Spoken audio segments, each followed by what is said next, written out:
বিধি তুমি বলে দাও আমি কার, দুটি মানুষ একটি মনের দাবিদার। ঠিক এমনই চিত্র যেন ফুটে উঠল এই দৃশ্যতে। পার্কে বসে প্রেমিকার সঙ্গে গুছিয়ে প্রেম করছিলেন স্বামী, পকেটে হাত দিয়ে বেশ হিরো স্টাইলে আড্ডা দিচ্ছিলেন। কিন্তু বিধিবাম ঠিক সেই মুহূর্তেই সেখানে হাজির হলেন স্ত্রী। তারপর যা হলো।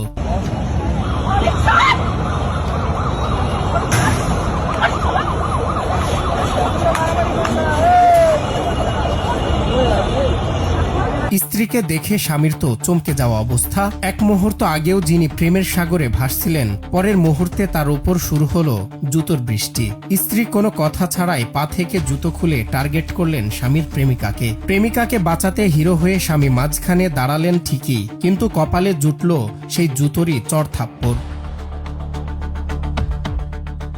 এমন অবস্থায় স্বামী কি করবেন বুঝতে না পেরে অবশেষে মুখে সিগারেট রেখে স্ত্রী ও প্রেমিকাকে শান্ত করার চেষ্টা করেন। কিন্তু এতে নারাজ স্ত্রী ও প্রেমিকা। মাঝখানে স্বামী দেয়ালের মতো দাঁড়িয়ে সব ঠিক হওয়ার অপেক্ষা করছেন, আর বিষয়টি আশপাশের মানুষ দেখছেন আর মজা নিচ্ছেন।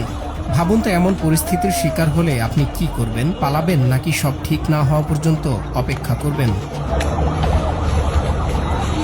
চাঞ্চল্যকর ঘটনাটির দৃশ্য ভারতে ঘরকা কালেস নামের একটি এক্স অ্যাকাউন্ট থেকে পোস্ট করতেই মুহূর্তেই সামাজিক যোগাযোগ মাধ্যমে ভাইরাল হয়। এ নিয়ে নেটিজেনদের মধ্যে শুরু হয় তীব্র প্রতিক্রিয়া। ভিডিওটি দেখার পর অনেকে যেমন মজার মন্তব্য করেছেন, তেমনি আবার বিস্ময় প্রকাশ করেছেন অনেকেই। কেউ কেউ আবার পরকীয়ার বিষয়টি নিয়ে বিরক্তি প্রকাশ করেন এবং স্বামীর এমন কাজ করা ঠিক হয়নি বলেও জানান।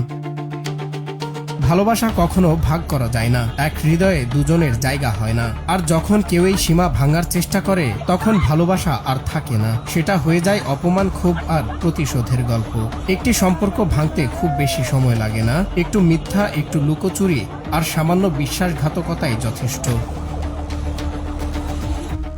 সজল বিশ্বাস, বাংলা টিভি।